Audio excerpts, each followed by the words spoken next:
Welcome back to the course on different world religions that we are studying in this course. We are taking a look at the religions that started in India, in China, Japan, and the Middle East. So we are covering Hinduism, Jainism, Buddhism, Daoism, Confucianism, then Chinese Buddhism, Shinto, and then onwards to Judaism, Christianity, and Islam. In this lecture today, we will look at Daoism, another one of the most ancient traditions that started in China.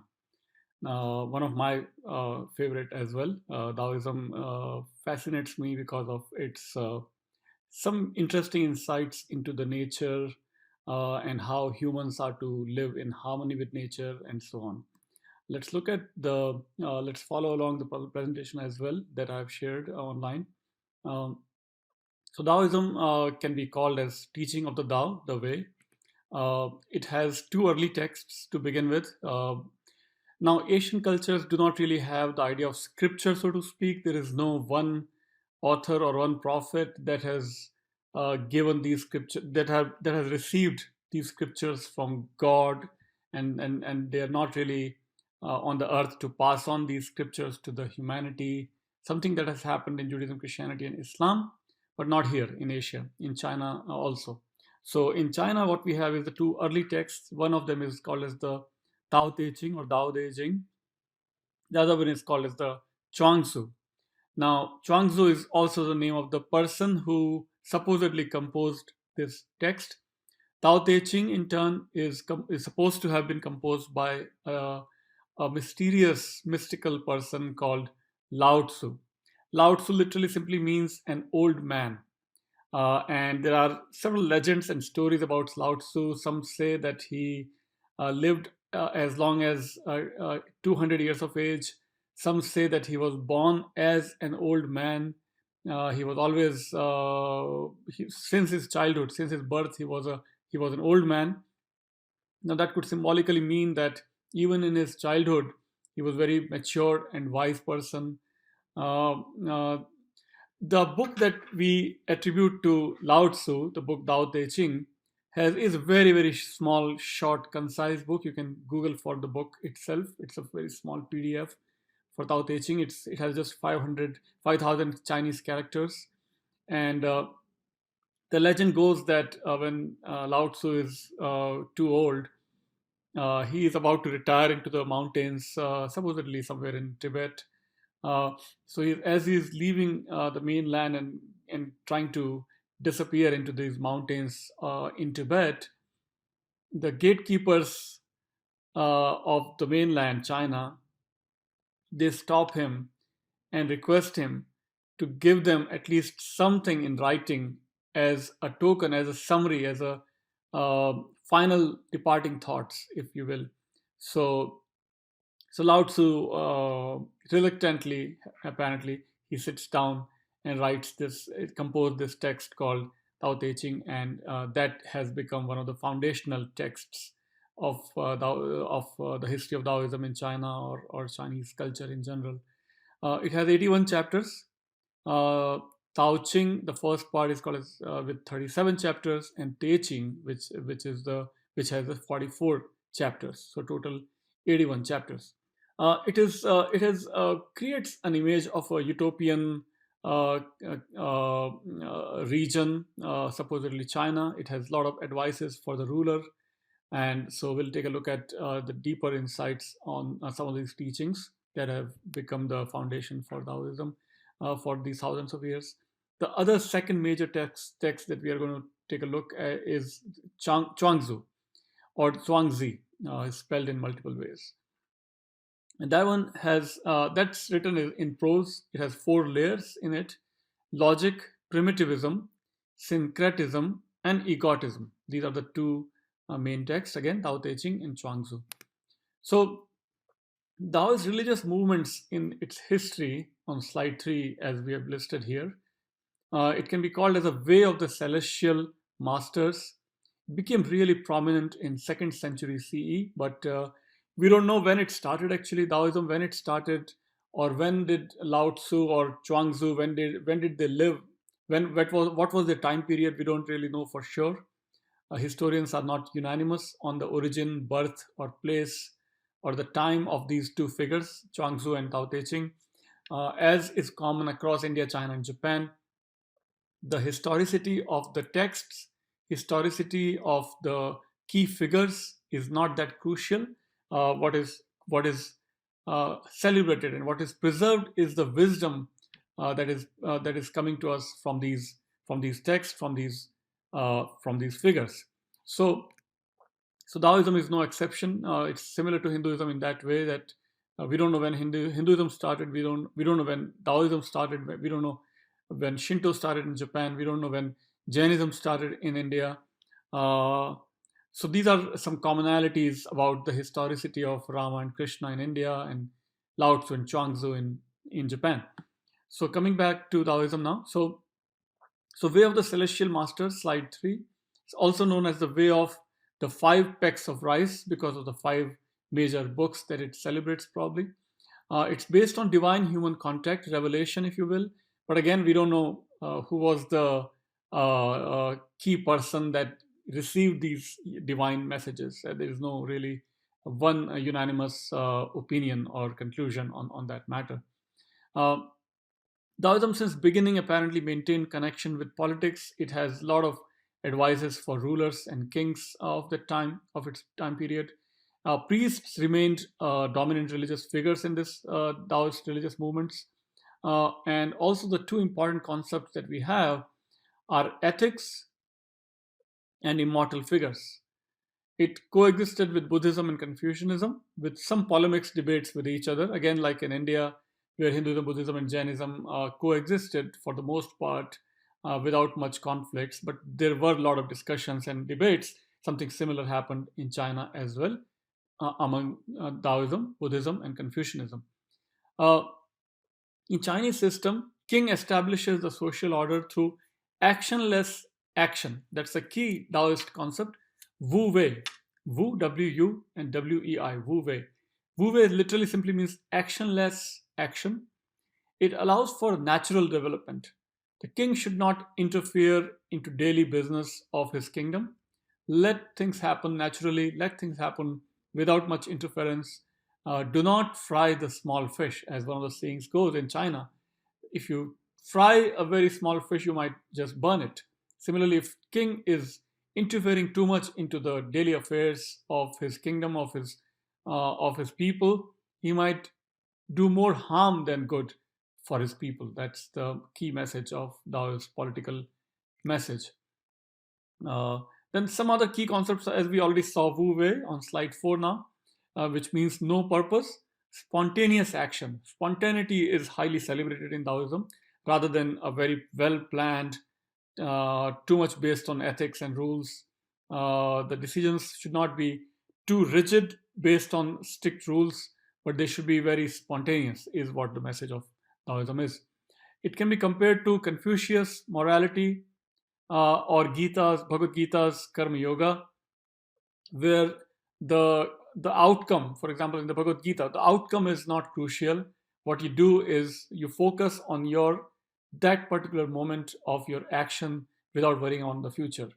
Similarly, here the focus is on spontaneity of the action, not on the detailed, well thought out plan or strict rules. As, for example, Confucius was very particular about the rules and ethics. Here, Taoism de-emphasizes rules and strict laws, but it's more about spontaneity, different from Confucianism, and some ways comparable to the Bhagavad Gita.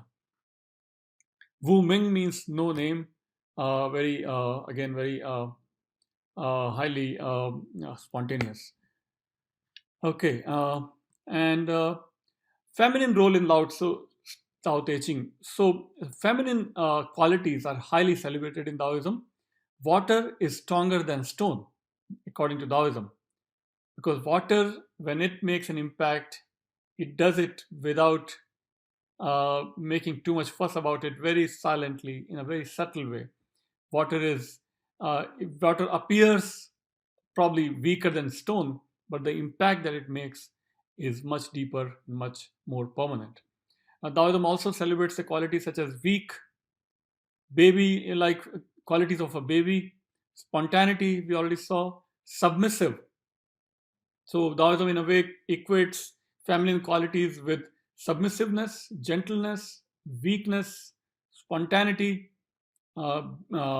qualities of an infant, holy, sacred, mysterious, meek, and like a valley.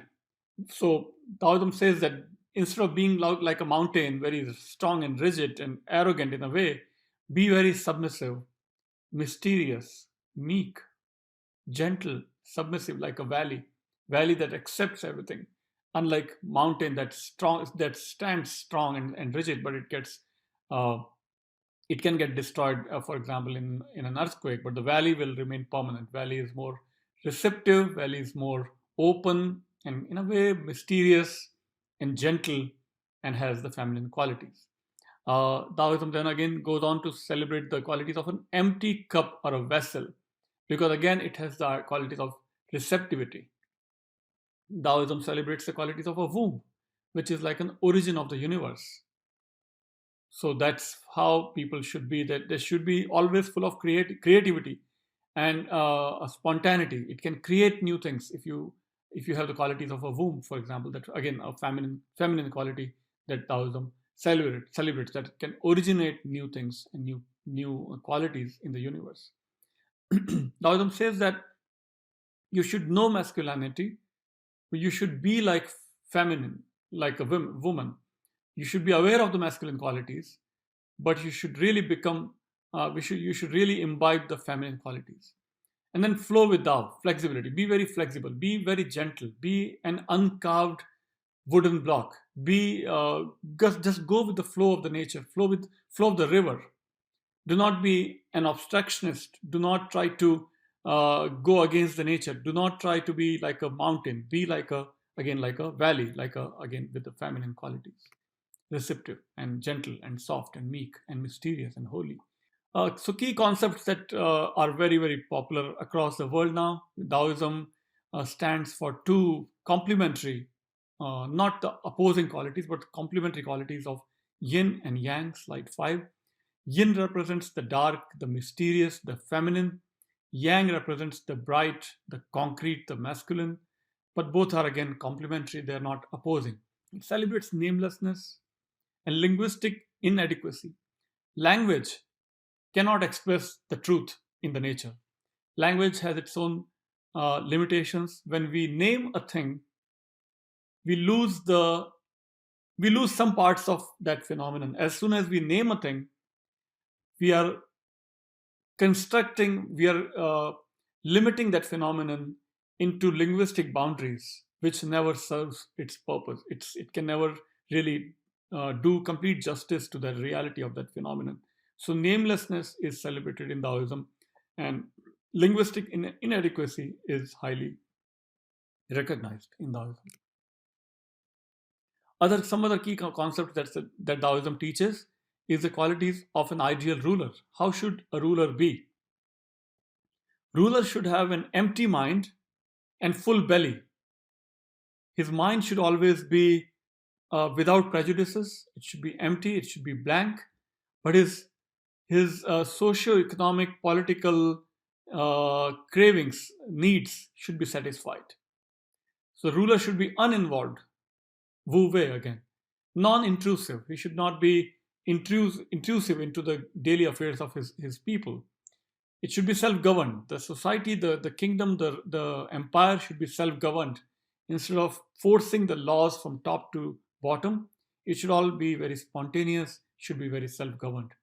As I mentioned in the beginning, it should not be like boiling a small fish. You might destroy the fish, you might kill the fish. Let it happen naturally. The ruler should be sagely inside with Tao and follow the people. Instead of people following the ruler should in a very subtle way, follow the people, follow the nature, follow how the universe is flowing, how the society is flowing. So those are the qualities of an ideal ruler according to Taoism. Now, what is Tao? Tao is a very shadowy phenomenon. It's an indistinct phenomenon. It is unknowable phenomenon. It is ineffable phenomenon. It's something with all these mysterious qualities. It is something that is can be translated as the path, the flow of the nature, the path of the way of the nature, but we cannot really comprehend Tao with our limited senses. It's something that is indistinct, ineffable. Uh, Other thing that I already mentioned, but here we have again, it's Taoism celebrates the uncarved block, because when you carve a wooden block, again you have bounded it with distinct boundaries, whereas wood should be uncarved, as natural as possible, as flexible as possible, with as many open possibilities as possible. So that's what is being celebrated: uncarved block instead of a carved, finished wooden block. Uh, because uncarved block has unmanifested potentiality. It has potential for growth. It is beyond categories, and it maintains its original state. Its natural condition is maintained in an uncarved block. Now let's switch to Chuangzu on slide 7.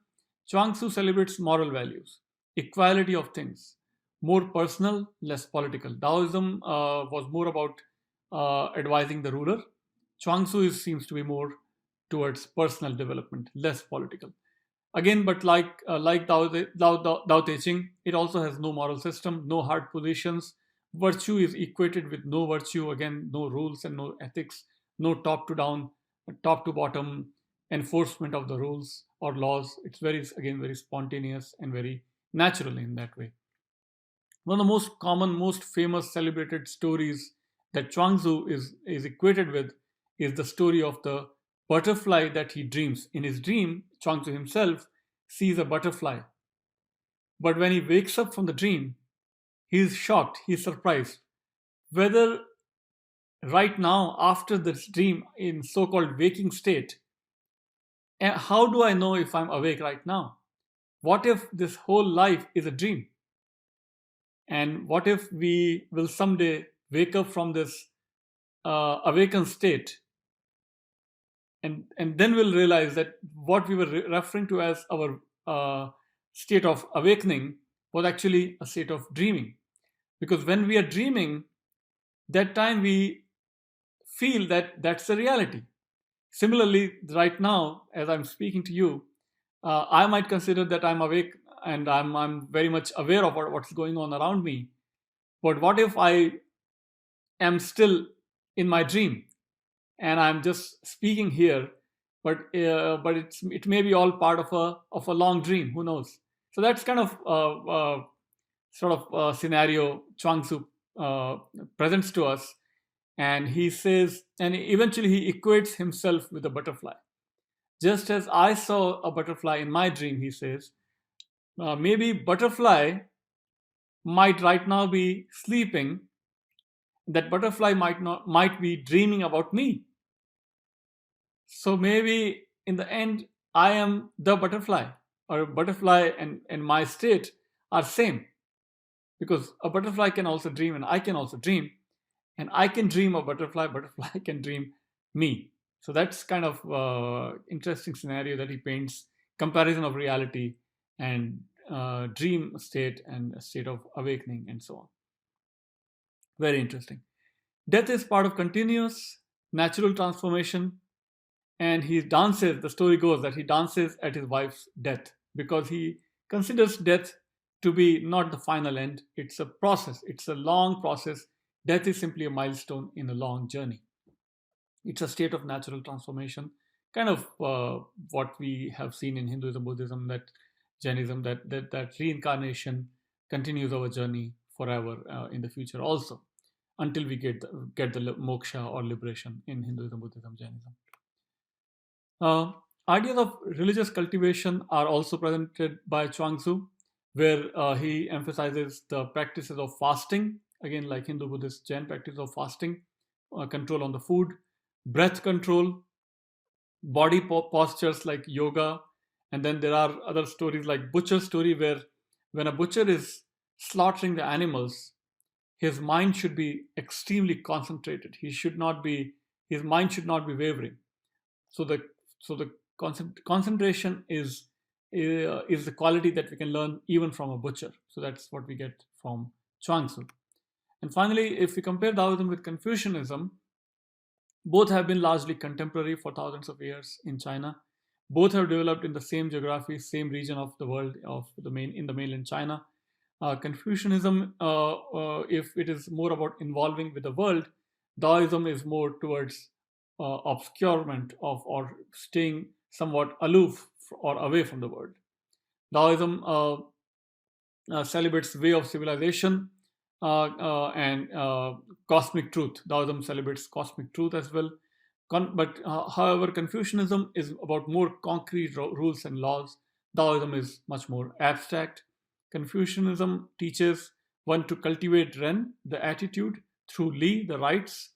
Daoism teaches one to do without purpose, and rites and rituals are not important in Daoism. Confucianism celebrates equality of men and women, and Daoism says it's all illusion, it's all complementary. Complementarity is what is celebrated. That both are complementary forces, yin and yang, masculine and feminine. They are all part of the same system. So, with that, we complete the portion on Daoism, and we will continue with the Confucianism and more on Chinese thought.